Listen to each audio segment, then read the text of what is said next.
الله فاتبعوني يحببكم الله আল্লাহ পাক রব্বুল আলামিন পবিত্র কোরআনের মধ্যে ইরশাদ করেন হে রাসূল আপনি আপনার উম্মতদেরকে বলে দিন ইন কুনতুম তুহিব্বুনাল্লাহ যদি তারা আল্লাহ পাককে ভালোবাসতে চায়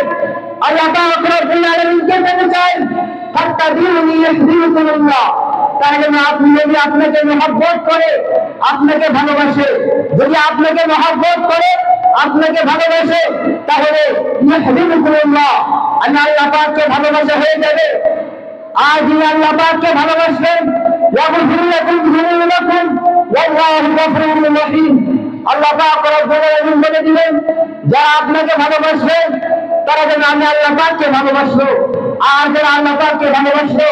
আল্লাহ পাক রব্বুল আলামিন তাদের জীবনের গুনাহ খাতাগুলো মাফ করে দিবেন আল্লাহ পাক রব্বুল আলামিন অতি